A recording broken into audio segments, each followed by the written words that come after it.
এইবার দারুণ। কি নাম তোমার? আমার নাম দেবপ্রসাদ সরকার। দেবপ্রসাদ সরকার। এইখানেই তোমার জন্ম? এইখানে এই বাপ দাদার আমল থেকে এখানেই। আচ্ছা, এইখানে এই সুন্দরবন, এই যে আপনার এই যে নদী, হ্যাঁ, নদী তো তখন ওই সাথে জোয়ার বাটা চলতো ওই সাইডে। হ্যাঁ, নদী তো সুন্দরবনের একদম রিয়েল নদী। সুন্দরবনের ভিতর দিয়ে চলে গেছে, একদম সোজা চলে গেছে পশন নদী। পশন নদীতে যে মিক্সড হয়েছে, পশন নদীদের গোড়া সংলগ্ন মিক্সড হয়ে এই নদীটা চলে আসছে। আচ্ছা, তোমাদের এখানে তো বানর চলে আসে প্রতিদিনই? মানে বানর প্রচন্ড পরিমাণে ক্ষতি করতেছে এলাকা দিয়ে। বানর আম বা নারকেল খাজুর এগুলো বানরে নিয়ে যায়। মানে দিন রাত নাই, সবসময় আসে? নাই, বানর সমান ভাবে এখানে জন্ম। আমি একটু আগে আমি যখন আসতেছিলাম তখন দেখলাম কতগুলো ওই দিক দৌড়াচ্ছে ভিতরের দিকে। হ্যাঁ, বানর। হ্যাঁ হ্যাঁ।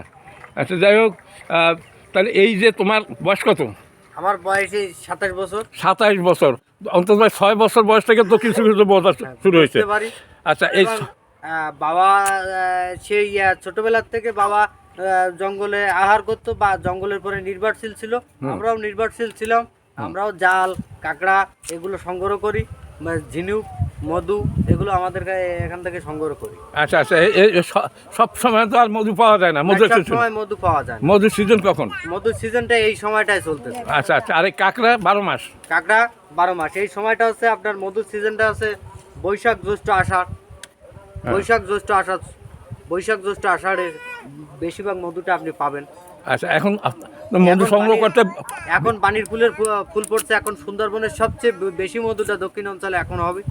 আচ্ছা, তা তোমরা কত দূর পর্যন্ত তুমি চলে যাও? এখান থেকে আপনার 7 কিলোমিটার 8 কিলোমিটার ভিতরে আমাদের যাওয়া পড়ে, 10 কিলো 12 কিলো। আচ্ছা, ওখানে যাইতে কোনো বাধা আসে না? যাইতে বাধা বলতে প্রচন্ড রিক্সের সহিত চলতে হয়, জঙ্গলের বিষয় তো। মানে আপনি সরকারিভাবে কোনো? সরকারিভাবে জঙ্গলের যে পাস, শিডিউল মাফিক যে পাস, কাঁকড়ার পাস, এই পাস টাসগুলো আপনার করে তারপর যেতে হয়। আচ্ছা আচ্ছা, যাই তোমরা আগে পাস করে নাও, তাই না? এই পাস কোথা থেকে দেয় এগুলো? পাস আপনার ড্যাংবাড়ি রেঞ্জ। আচ্ছা, ড্যাংবাড়ি রেঞ্জ থেকে এই পাসগুলো দেয়। মানে যারা কাঁকড়া ধরে বা মাছ ধরে, মধু কাটে। মাছ এবং মধু, এই কাঁকড়া ধরা আর বড় তো ধরনের গাছ কাটার তো পারমিশন তারা দেয় না? গাছ কাটা পাস নাই, পারমিশন নাই। আচ্ছা, এরা লোকাল ভাবে দিতে পারে? এরা লোকাল ভাবে দিতে পারে, কিন্তু এখন আর দেয় না।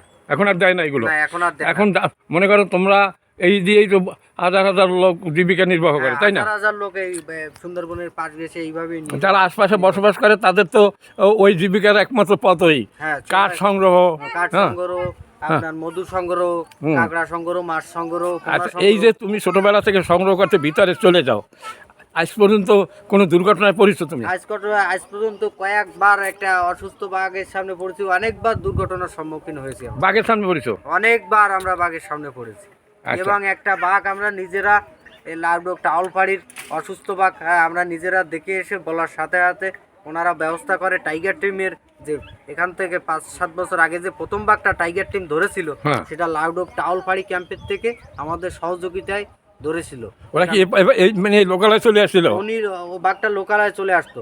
অসুস্থ ছিল, অসুস্থ হয়ে গেছিল, ওনার পায়ে একটা সিটকে ফাঁসি বাঁধছিল, সেটা যার কারণে বাঘটা অসুস্থ হয়ে গেছিল। আমরা এখান থেকে মানে ওই বাঘটা আমার মানে শিকারীদের কবলে পড়ছিল। হ্যাঁ, বাঘটা শিকারীদের কবলে পড়ছিল, যার কারণে বাঘটা খাঁচাই করে আমরা ধরতে বাধ্য হই। এবং টাইগার টিম, লাউডক টাউলপাড়ি ফরেস্টের সরকারি যে আইন কর্মকর্তা, তাদের সহযোগিতায় বাঘটা ধরা হয়। আচ্ছা আচ্ছা, যাই হোক, আবার ওরা নিয়ে যায়, ওরা সুস্থ করে ট্রিটমেন্ট করে আবার মনে সারে, এই তো? সুস্থ করে ট্রিটমেন্ট করে ছেড়ে দেওয়ার কথা দিয়েছিল, কিন্তু বাঘটা ঢাকায় যাওয়ার পর মারা গিয়েছিল। এই খবরটা আমরা পাইছিলাম, বাঘটা বেঁচে ছিল না। আচ্ছা, ও তো মানে পরিচয় ভুল চিকিৎসার কারণে লোম পুড়ে গেছিল। না, ও তো পড়ছে শিকারীদের ফাঁদে। হ্যাঁ। আচ্ছা, এর ভিতরে শিকারীরা তো ফাঁদ পাতে বসে থাকে বাঘ ধরার জন্য, হরিণ ধরার জন্য বেশি পায়। হ্যাঁ। আচ্ছা, এখন এই যে পর্যাপ্ত পরিমাণ পাহারার ব্যবস্থা নেই সুন্দরবনে? আছে পর্যাপ্ত পরিমাণ পাহারার ব্যবস্থা। মনে করেন যে লাউডক টাউলপাড়ি একটা ক্যাম্প, এখান থেকে 3 কিলো দূরে আরেকটা ক্যাম্প, এভাবেই তো সুন্দরবনের পাহাড়। তারপরেও আমি একটা জিনিস বুঝি, এরা সুন্দরবনে থাকে, কিন্তু যারা বনদস্যু যারা, তাদের তো কোনো লাইসেন্স লাগে না। তারা যে কোনো লাইসেন্স লাগে, যে কোনো মুহূর্তে যে কোনো লোককে তারা কায়েল করে দিতে পারে, তাই না? আমাদের অনেকবার নিয়েছে তো, অনেকবার টাকা, জাল, নৌকা নিয়েছে। তারপর টাকা পয়সা দিয়ে ছাড়াই আসে, ও এদের কোনো পাস লাগে না বা টাইম টেবিলও লাগে না। যে কোনো মুহূর্তে দেখা হয়ে গেলে যে কোনো মানুষের হিংস্র বাঘের চেয়েও খারাপ।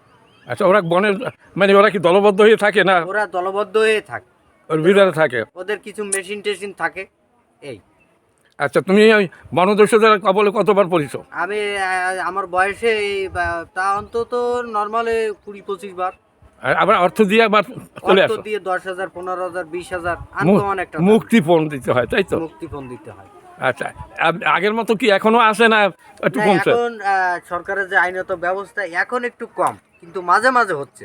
মাঝে মানে মাঝে এগুলাও থাকবে না, চেষ্টা চালাচ্ছে আমাদের সরকার, বাংলাদেশ সরকার চেষ্টা চালাচ্ছে যাতে এগুলো না থাকে। না থাকে। হ্যাঁ, সুন্দরবন এগুলো থাকবে না কালক্রমে আমি মনে করি। আর সুন্দরবন সংলগ্ন যারা আশপাশে যারা বসবাস করে তাদের জীবিকার জন্য মধু, কাঠ এবং মাছ ধরা, এই তো মানে এদের পেশা, তাই না? কাঁকড়া, কাঁকড়া ধরা, আর যারা জেলে তারা জাল বাইরের ভিতরে আসে না, জেলে আসে না, হ্যাঁ জেলে আছে তো। তারাও তো এই মানে আশপাশে বসবাস করে। হ্যাঁ, আশপাশে এই এলাকার পাশ দিয়েই তো সবাই বসবাস। আচ্ছা, এই যে আমি দেখলাম এদিকে তো বেশিরভাগ দেখা যাচ্ছে কেওড়া গাছ, পশুর গাছ এইসব দেখা যাচ্ছে, কিন্তু সুন্দর গাছ তো ওই ওই দূর ছাড়া দেখা যাচ্ছে না। হ্যাঁ, সুন্দর সুন্দর গাছ একটু ভিতরে ভিতরে দেখতে পাবেন, ওরা একটু উঁচু টাইপের জায়গাটায় হতে ভালোবাসে। আচ্ছা আচ্ছা, এইসব জায়গায় তেমন একটা এখানে গোল পাতা বেশি হচ্ছে, এখানে কেওড়া, গোলপাতা, কেওড়া, পশুর, ওড়া, বাইন, এই ধরনের গাছগুলো বেশি। আচ্ছা, যাই হোক, তাহলে তোমরা যেখানে বসবাস করতেছো বিশাল এক রিক্সের জায়গা এখানে। রিক্সের জায়গা। এখানে বানর দিনে রাত্রে তারা এসে অত্যাচার চালায়, তারপর বাঘের তো ভয় আসি, বাঘের তো ভয় আছে। রাত্রে তো তোমরা বাইরে থাকো না মনে হয়? আমার এই যে গোলটা দেখছেন, এই গোলটা আগে ছিল গোলপাতা, হ্যাঁ। এখান থেকে আমার 2টা ছাগল নিয়ে গেছে এক সময়। হ্যাঁ আর এখানে আমার একটা বাসা ছিল, এখান থেকে কুকুর নিয়ে গেছে। এপাশে একটা মন্দির ছিল, হ্যাঁ। মন্দিরের তো কুকুর নিয়ে গেছে বাঘে রাইতে, কুকুর নিয়ে গেছে? কুকুর নিয়ে গেছে। আচ্ছা, তোমার ছাগল নেছে 2টা, এই তো? হ্যাঁ। আর এখন এমনি শিয়াল নেই? না, এখানে শিয়ালের কোনো চিহ্ন নাই। মানে শিয়াল তো ওরা মুরগি টুরগি খায়, তেমন বড় কিছু খায় না? না, ওরা হ্যাঁ। শিয়াল এখানে এখানে নেই। শিয়ালের কোনো ইয়ে নেই। বাঘ আছে মাঝে মধ্যে, দিকে আসে, ডাক শোনা যায়, এই তো? হ্যাঁ হ্যাঁ। আচ্ছা, ঠিক আছে, ভালো থাকো। মানে আমি আবার আসবো তোমার এখানে, আমি আশা করি তোমার হেল্প পাবো। বাড়িতে এসে যদি জিজ্ঞাসা করি তাহলে তোমার কথা বলে দেবে।